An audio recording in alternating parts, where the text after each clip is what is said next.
Shabbat Shalom, Parashat Pekudei, où nous voyons encore une fois une paracha qui nous parle de ce fameux Mishkan. Le Mishkan où Akadosh Baruch Hu a dit Ve'asuli Mikdash ve'shachanti betocham.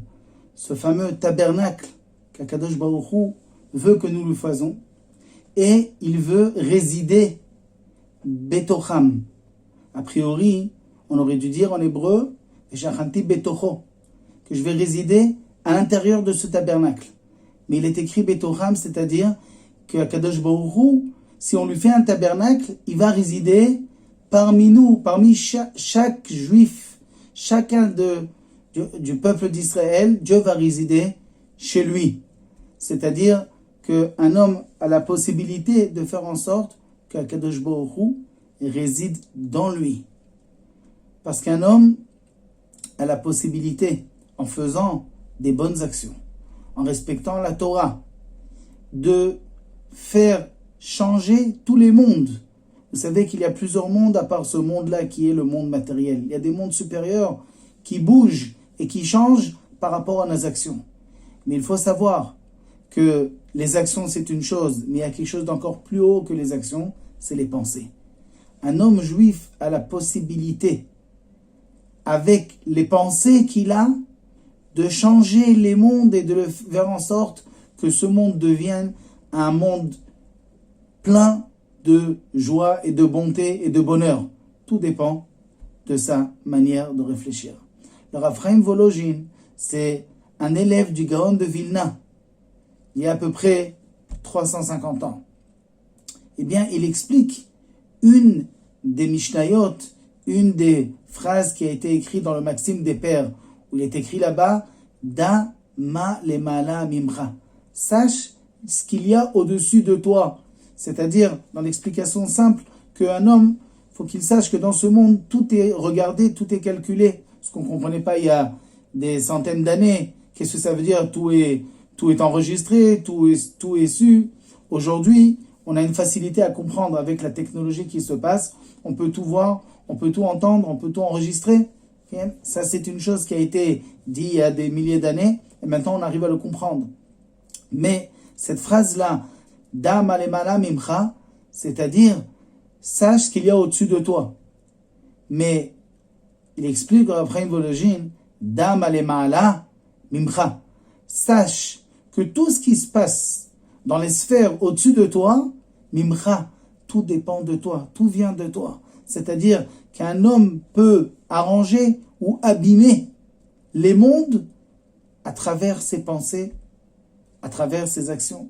Plus que Nebuchadnezzar, Nabucodonosor et Titus, les deux qui ont détruit les deux temples. Il faut savoir que Nabucodonosor et Titus, ces deux qui ont détruit le premier et le deuxième temple, en vérité, ils n'ont rien fait. En vérité, ils n'ont détruit que ce que nous avons déjà détruit. Parce que ce Beth Amikdash, ce tabernacle, ce temple qui a été construit, ici il a été construit matériellement. Mais il tenait réellement que parce qu'il a été construit en haut spirituellement. Et quand le peuple d'Israël a fauté, tellement fauté, qu'ils ont réussi à détruire le temple spirituel. Et quand le temple spirituel a été détruit, le temple matériel n'était plus que des pierres, ce n'était rien du tout. Donc en vérité, ce qu'ils ont détruit, c'est ce que nous avons déjà détruit. D'ailleurs, c'est marqué que quand Nebuzaradan, qui a été envoyé par Nabucodonosor, a détruit le Beth Amikdash, eh bien, une fois qu'il a tout brûlé, qu'il a gagné, il a ri, et il s'est glorifié devant tous ses soldats en disant « J'ai détruit le temple de Dieu ». Et là, il y a une voix céleste qui est sortie et qui a dit comme ça « Am harug arakta, echal saruf sarafta, kemach tachum tachanta ». C'est-à-dire, un peuple déjà mort, tu as tué. Un temple déjà brûlé, tu as brûlé. Et une farine déjà moulue, tu as. Qu'est-ce que ça veut dire? Ça veut dire que, en vérité, tout ce qu'il y a dans ce monde dépend de ce qu'il y a dans le monde céleste. Et si le peuple d'Israël a fauté à tel point qu'il a tout détruit en haut, ici c'est plus rien. Donc quand ils sont venus, c'est rigolo, Nabucodonosor et Titus, ils ont cru qu'ils ont fait quelque chose. Ils n'ont rien fait du tout. Ce qui a été fait, c'est nous qui l'avons fait.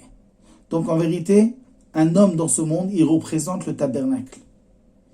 Et son cœur, son cerveau, c'est le saint des saints. C'est l'endroit le plus saint. Kodesh Kodashim. Donc si jamais un homme a une mauvaise pensée, ou a une colère, ou a des envies interdites, eh bien, c'est beaucoup, beaucoup plus grave que ce qu'il a fait Titus, qu'il a amené une idole dans le Saint des Saints, dans le Kodesh HaKodashim. C'est rien, c'est que du matériel. Mais quand un homme juif, il a une pensée mauvaise, qui, ça a l'air de rien, on ne voit rien. Extérieurement, personne ne voit. Il n'y a que lui qui a cette pensée. Il faut savoir que V'asuli Mikdash, Shachati Betocham, Hachem dit au peuple d'Israël, je veux que chacun d'entre vous soit un Beth Amikdash, qui soit un tabernacle. Et dans le tabernacle, on se comporte d'une manière saine, on se comporte avec beaucoup de crainte et beaucoup d'amour pour Hachem. Si jamais un homme, dans ses pensées, il a détourné ses pensées d'une bonne pensée aux mauvaises pensées, il faut qu'il sache qu'il n'est pas moins grave que ce qu'ils ont fait, ces méchants, ces mécréants qui ont fait rentrer une idole, et pire que ça, dans le Beth Amikdash. Donc en vérité, la force de la pensée d'un juif, c'est tout. Tout dépend de l'attention qu'il donne à ce qu'il fait. D'ailleurs, c'est marqué que mitzvot srichot kavana.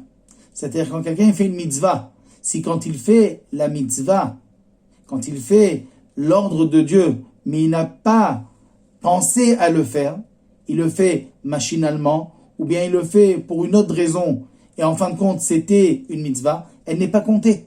Parce que la mitzvah, elle a besoin d'une kavana. L'homme, il a besoin de penser à ce qu'il fait quand il le fait pour Hachem.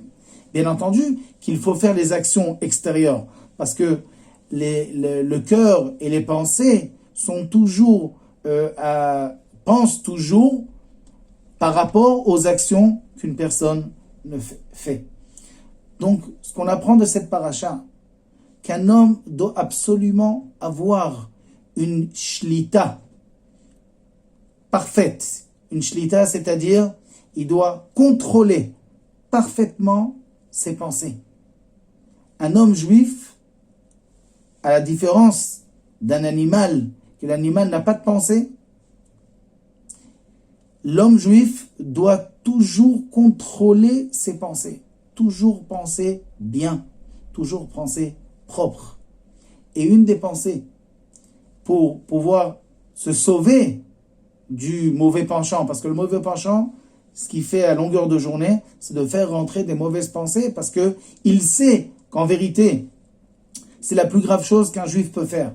Parce qu'un juif penserait des fois qu'en faisant des péchés graves, alors c'est grave. Mais quand j'ai seulement pensé quelque chose de grave, c'est pas grave. C'est une erreur. Penser, c'est de faire rentrer une idole dans le Kodesh HaKodashim. Donc un homme doit faire attention à contrôler tout le temps sa pensée. Et le conseil que nous donnent les sages, comment faire pour contrôler sa pensée? Parce que il faut être très fort pour contrôler tout le temps sa pensée. Alors ils nous disent, nos sages, qu'une personne ne peut pas penser à deux choses en même temps. Un homme n'a pas la possibilité de penser deux choses en même temps. Donc, si jamais je pense à quelque chose, automatiquement, l'autre chose, j'y pense pas. Donc, si jamais il y a une mauvaise pensée qui rentre, tout de suite, il faut penser à quelque chose de bien, ça va l'annuler. Il ne faut pas essayer de détourner la mauvaise pensée, car le Satan, le Yetzer Hara, le mauvais penchant, il est fait de feu. Et donc, il est plus fort que nous. Donc, il va nous battre.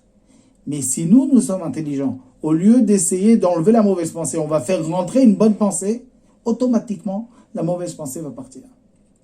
Et comme nous savons qu'il y a le mitzvah de la Torah, de penser, d'aimer Akadosh Baruch Hu, ve'ahavta et Hashem Elokecha, bechol levavecha, ufchol nafshecha, ufchol meodecha. D'aimer Dieu, non seulement c'est une des meilleures pensées qu'un homme peut avoir, en plus de ça, il accomplit une mitzvah de la Torah. Il peut sans arrêt penser à cela et sans arrêt gagner une mitzvah de la Torah, une mitzvah extraordinaire. Donc, aimer Hachem, c'est la meilleure chose qu'on peut avoir pour se défendre contre les Yetzer Hara.